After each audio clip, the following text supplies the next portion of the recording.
Imagine a world where the sky is not a place of beauty, but a canvas of constant, suffocating terror. A world where you do not look up to admire the clouds or the sun because looking up means inviting death. This was Skyrim in the Merethic era. This was the time of the dragon cult. The dragons were not merely beasts roaming the wilderness. They were the absolute rulers of the world. They were fashioned in the image of Akatosh, the dragon god of time, and they believed that their power gave them the divine right to dominate all lesser creatures. And the greatest of them all, the absolute apex of this tyrannical hierarchy, was Alduin.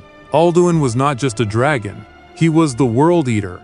In the cosmic cycle of the Elder Scrolls universe, Alduin's divine purpose was to consume the world at the end of an era, allowing a new world to be born from the ashes. But Alduin became corrupted by his own immense power. He abandoned his role as the destroyer of the world, and instead chose to rule it as a cruel, eternal god-king.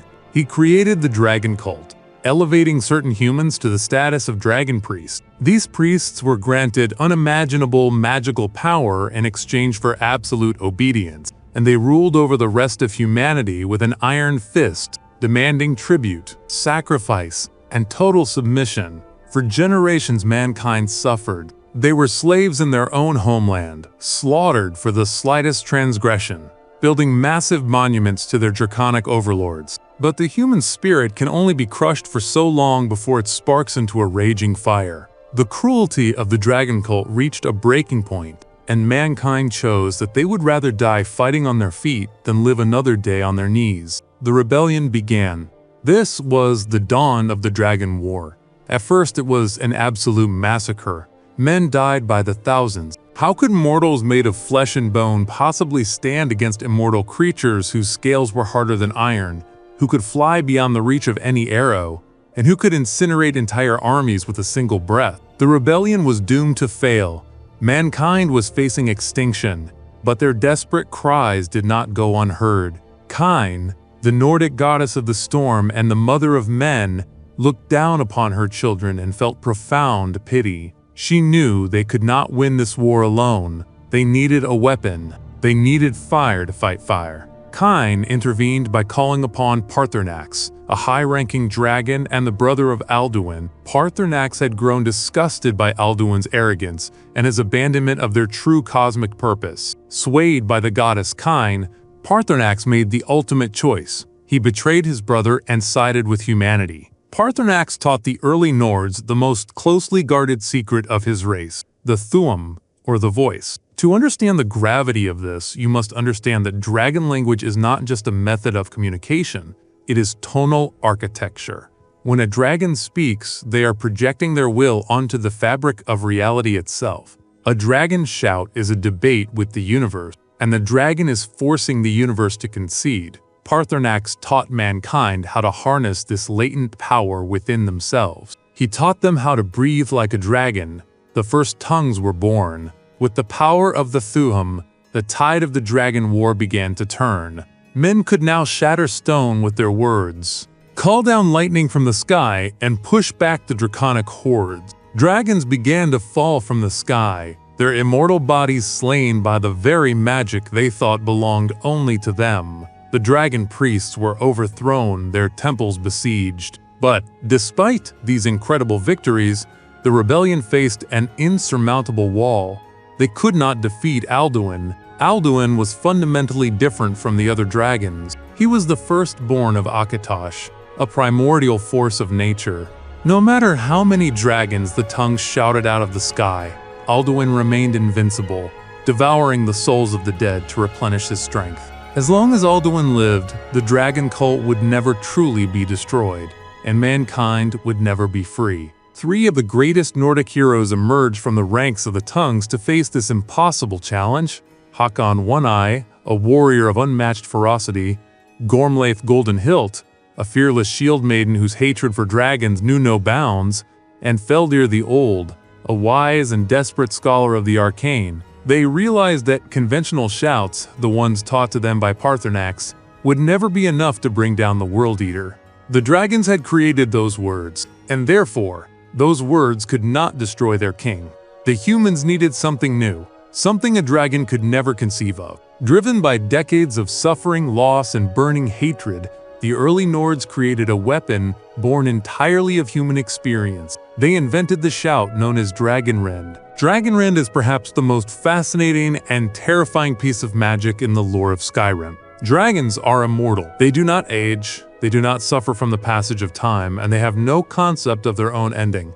Mortality, frailty, death. These are human concepts. Dragonrend works by taking the concentrated, agonizing weight of human mortality and forcing it into the mind of a dragon.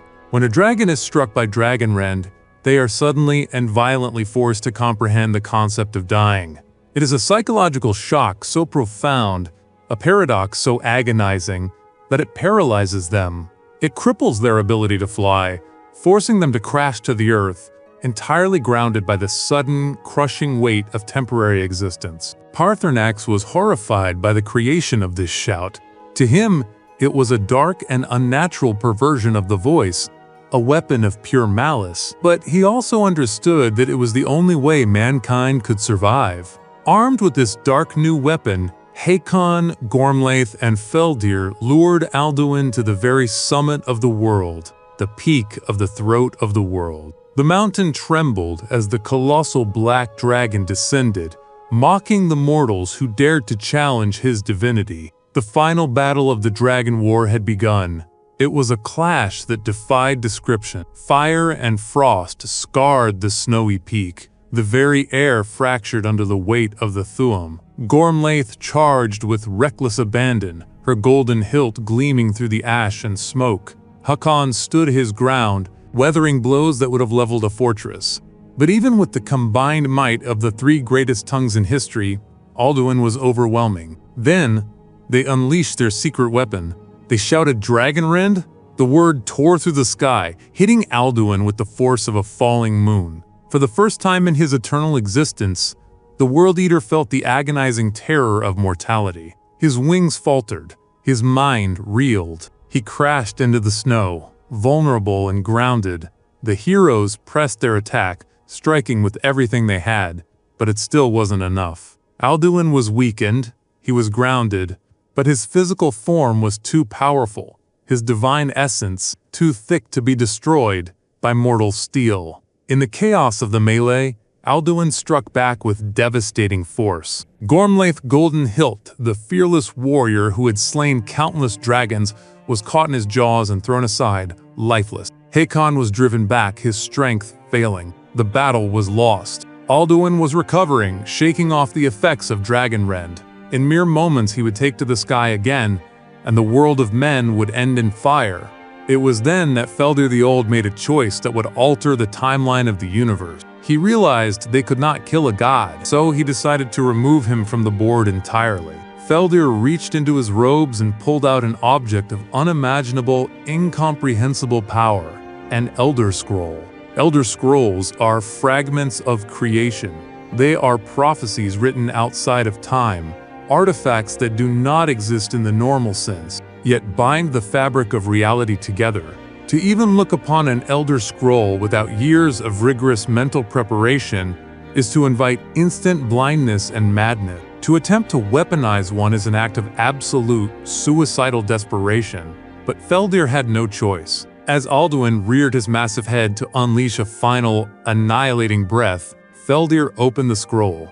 The mountain didn't just shake, reality itself tore open. A blinding golden light erupted from the parchment, illuminating the dark sky. Feldir was not reading a prophecy, he was forcing a paradox into the universe. He used the Elder Scroll to create a temporal rift, a hole in the fabric of time. Alduin roared, not in anger, but in genuine, existential terror. The magic of the Elder Scroll grabbed the World-Eater and pulled. Hakon watched in awe and horror as the gigantic dragon was stretched, distorted, and violently sucked into the tear in reality. With a deafening crack that echoed across all of Tamriel, Alduin vanished. The blinding light faded. The tear in time sealed itself, leaving behind an invisible, shimmering scar on the peak of the mountain, the time wound. The snow began to fall again. The wind howled over the body of Gormlaith. Hakon and Feldir stood alone on the silent peak. They had won. The World-Eater was gone. Without their god king, the remaining dragons were disorganized and eventually hunted to near extinction. The dragon cult collapsed, and mankind was finally free to build their own destiny. But Feldir knew the terrible truth of what he had done. He had not killed Alduin. You cannot destroy a primordial force of nature.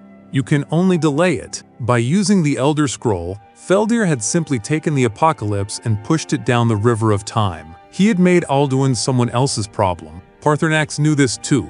He took up residence at the throat of the world, sitting patiently beside the time wound. He sat there for thousands of years, enduring the harsh winters and the silent ages, waiting. He knew that one day, the current of time would bring Alduin back to that exact spot. He knew the World-Eater would return to finish what he started. The ancient heroes of Skyrim gave everything they had. They sacrificed their lives, their sanity, and the very laws of physics to buy humanity a future. They created a weapon of pure philosophical hatred, and they fractured time itself to banish an unbeatable god. They passed the burden of saving the world to a future generation, to a time when a new hero, possessing the body of a mortal but the soul of a dragon, would be born to finish the war they started. They bought the world thousands of years of peace, waiting for the day the wheel would turn upon the last Dragonborn.